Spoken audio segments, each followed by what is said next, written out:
Notícias está de volta com Paulo Maluf. Queria fazer uma pergunta para o senhor para registro histórico. Me lembro que na campanha eleitoral de 2002, a campanha do candidato do PT à época, Lula, chegou a examinar um dossiê com acusações de contas no exterior de tucanos. Depois esse dossiê se mostrou falso. A versão, uma das versões, é de que o Collor, que então vivia em Miami com o Leopoldo Collor, teria vendido para o senhor um dossiê com essas acusações e que o senhor teria entregue para a campanha do PT. Essa versão é verdadeira? Não, absoluta mentira. Não me entregaram nenhum dossiê e nunca, nos meus 44 anos de vida pública, eu usei dossiê contra os outros. Eu usei, sim, as minhas realizações. Quem quer votar no Maluf é para as obras que ele fez. Mas o Lafayette Coutinho não chegou a conversar com o Márcio Tomás Bastos, à época, em nome do senhor, levando para o PT, ao conhecimento do PT, essas informações, deputado? Eu desconheço, querido, mas os dois estão vivos. Pergunta para os dois. Outra pergunta para registro histórico. A gente teve, em 1997, aquela votação da emenda da reeleição. A Folha de São Paulo fez, à época, uma matéria do jornalista Fernando Rodrigues, que o senhor conhece muito bem. E gosto dele. Meu amigo também, foi meu professor em São Bernardo do Campo, na Metodista. Fez uma matéria mostrando que o então presidente Fernando Henrique Cardoso teria sido beneficiado por compra de apoio parlamentar para aprovar a emenda da reeleição. O Fernando Henrique sempre nega essa compra, diz que ele nunca autorizou nenhuma compra, que pode ter havido alguns governadores interessados na regra da reeleição terem dado dinheiro para deputados para o apoio. Uma versão tucana diz que o senhor, à época, na esperança de ser candidato em 98, chegou também a fazer a oferta de compra de apoio político para se votar contra a reeleição. Isso é verdade, deputado? Veja, Kennedy, você que naturalmente é jornalista, que tem obrigação de informar bem a população e não desinformar. Por isso que eu estou perguntando para o senhor. Não, se você lê a Folha de São Paulo e lê o Fernando Rodrigues publicou diversas reportagens sobre a compra de votos que teve por Fernando Henrique, ou pelo governo dele, ou por ministros dele, enfim, para mudar os votos a favor do projeto de reeleição. Mas essa acusação foi a Folha que fez, que está viva, e foi o Fernando Rodrigues que fez, que está vivo, que pode aqui testemunhar. O senhor nunca entrou numa disputa de apoio político para bombardear a emenda da reeleição? Venda, se eu tivesse entrado, como se diz que eu entrei, evidentemente que eu teria entrado para ganhar. Mas eu achei que cada deputado é independente, no meu partido alguns votaram a favor, outros votaram contra, e nós não tivemos nenhuma expulsão do partido nem nada. Houve uma disputa democrática. Eu não fui contra a reeleição, eu fui contra a reeleição do Fernando Henrique, porque ele não foi eleito para ser reeleito. Houve uma mudança. Então, se tivesse a reeleição, teria que ser para o próximo mandato. O senhor acha que se tivesse sido candidato em 98 a presidente, numa disputa em que o Fernando Henrique não tivesse direito à reeleição, o senhor teria sido um candidato competitivo com chance de ganhar ou o Pita já tinha bombardeado? Eu teria condições de ser competitivo. Acontece que a reeleição, que eu não sou contra, tem nos Estados Unidos, no regime parlamentarista só tem reeleição, não é isso? Pode ser reeleito 10 vezes. O povo vota a favor se vai bem, vota contra se o governo vai mal. Não é isso? Mas aqui no Brasil, a reeleição está se mostrando que quem está no poder usa a máquina. E você sabe que usa. E eu aqui não vou dizer que não usa, usa. O senhor nunca escondeu, né? Disputou a presidência da República, não escondeu o desejo de ser presidente. Hoje está com 80 anos. Frustra o senhor imaginar que esse sonho não vai ser alcançado? Não, isso não. Porque uma vez me disseram, Maluf, lá em 85, se você tivesse escolhido o Sarney para ser seu vice, não tinha traição no PDS e você seria o presidente. A criação da Frente Liberal, né? Isso. Aquele racha no PDS. Eu disse, olha, Deus escreve certo por linhas tortas, porque estava escrito que o Sarney seria presidente. Então Deus escolheu o Tancredo para ser o titular e salvou o Maluf. O Gilberto Kassab acabou de criar um novo partido político, o PSD. Há uma crítica de que, na verdade, o PSD é uma tentativa de burlar a lei e criar uma grande janela de infidelidade. Como que o senhor avalia a criação do PSD e essa janela de infidelidade? Não acredito que foi feito por isso. O PSD foi formado porque o prefeito Gilberto Kassab, que foi vereador comigo, deputado estadual comigo, federal comigo, um homem de grande capacidade administrativa, como eu também, um engenheiro da Escola Politécnica, ele formou o seu partido porque viu, evidentemente, que o PFL estava inviabilizado por coisas que aconteceram em Brasília, Arruda e outros. Os democratas, né? Pelos democratas. Mas eu não acredito que ele fez o PSD como uma janela de infidelidade. Não, ele fez um partido e eu acho que esse partido tem toda a chance de ser bem sucedido. Essa proposta do Kassab, da Cátia Abreu, de uma Assembleia Constituinte paralela ao Congresso Nacional em 2014, com a missão de revisar a Constituição de 88. O senhor tem simpatia por essa tese? Veja, eu não posso ter simpatia, nem ninguém conhece a história do mundo, porque a Constituição não é feita para mudar a cada 5 anos, 10 anos, 20 anos. A Constituição americana é de 1778, a de Filadélfia. A dos Estados Unidos de 1792. E todos os grandes países, mesmo aqueles que perderam a guerra, têm Constituição por 50, 60 anos. Então, fazer uma nova Constituição a cada 20 anos é você justificar os erros. Quem que o senhor acha que acabará sendo o candidato do PSDB em 2014? O Aécio Neves, o Serra, Geraldo Alckmin? Eu acho, em 2014, que o candidato será Aécio. Por quê? Eu frequento Brasília. E Brasília está querendo um candidato novo. Porque o Serra tem 70 anos, tem, quem sabe, o mesmo problema que eu tenho, que já estou com 80. E se eu posso dar um conselho ao governador Alckmin, não se aventure em 2014 a presidência da República. 2014 tem que ir para a reeleição, que é quase certa, e pode ser candidato a presidente em 2018. E no campo do PT, o ex-governador o governador Cid Gomes do Ceará chegou a dar uma entrevista ao programa dizendo que no lugar da Dilma cederia a vez ao Lula. Há no PT, em setores do PT, um certo queremismo ali em relação ao Lula, a volta do Lula como candidato em 2014. Você acha que em 2014 a Dilma será candidata à reeleição ou o ex-presidente Lula volta à cena? Dilma, porque a reeleição foi feita para mostrar que aquele que está no poder 4 anos vai ser aprovado ou não para mais 4. De maneira que, pela lei, pela Constituição, pela legislação eleitoral, quem tem direito a ir para a urna é a Dilma. O Lula, se tiver saúde, tudo bem, em 2018 ele pode ser candidato, mas depois da Dilma.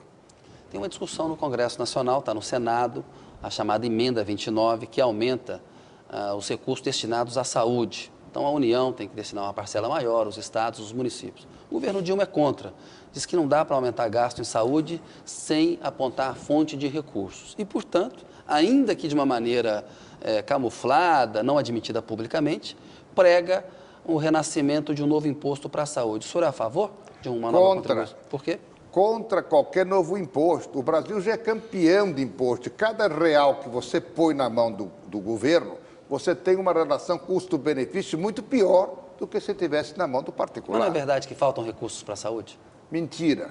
O que falta é vergonha na cara. O que falta é médico assinar o ponto e trabalhar. O que falta é comprar remédios pelo preço mais barato e não superfaturado. Recursos tem, falta gestão. Então é o seguinte, este ano,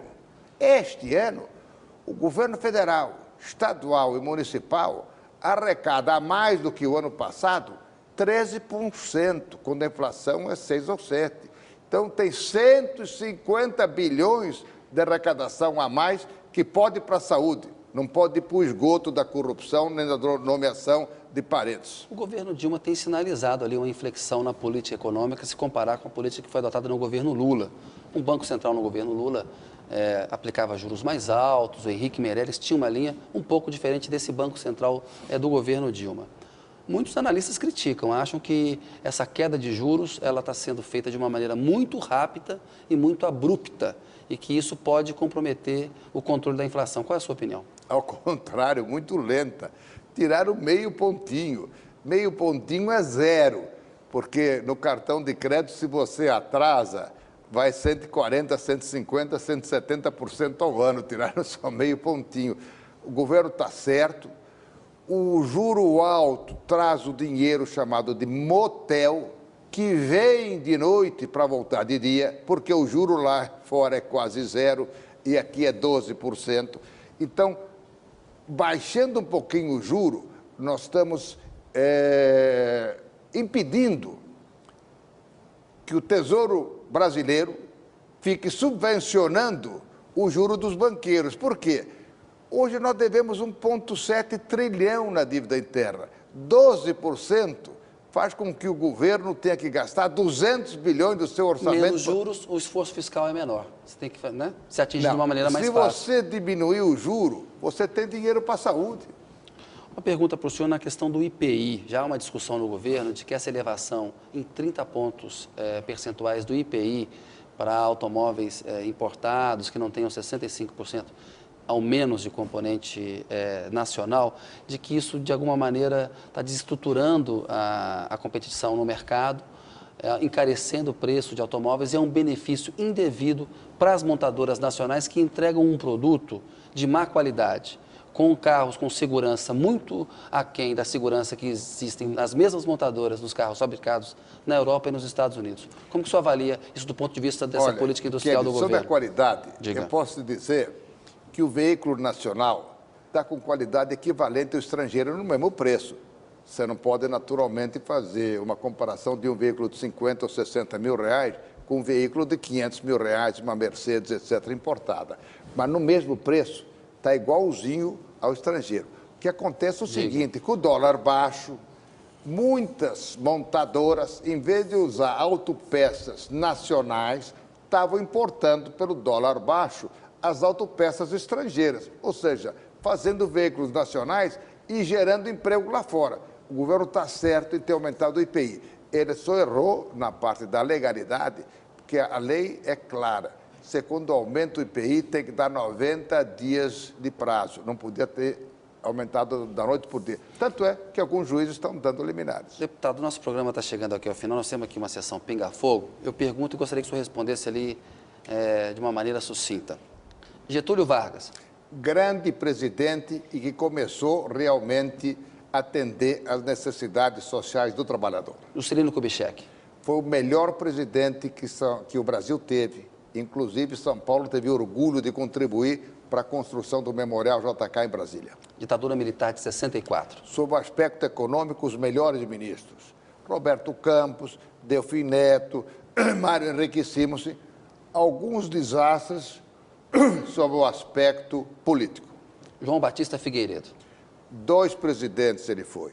Antes do infarte, um bom presidente. Depois do infarte, foi um presidente tíbio, duvidoso. Mário Andreasa.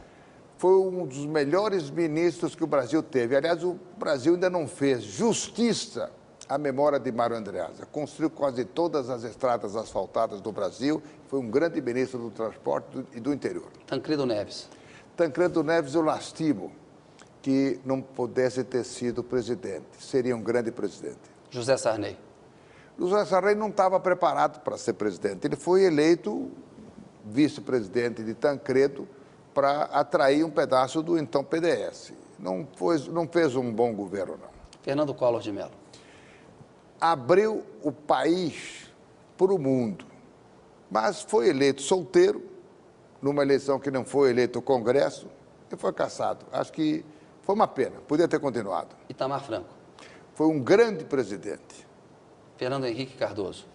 Fernando Henrique Cardoso tem como grande mérito, junto com Itamar Franco, com Recupero e outros, ele colocou o real em funcionamento no governo do Itamar Franco e manteve 8 anos de real, ou seja, restabeleceu a confiança do mundo na moeda brasileira. Lula.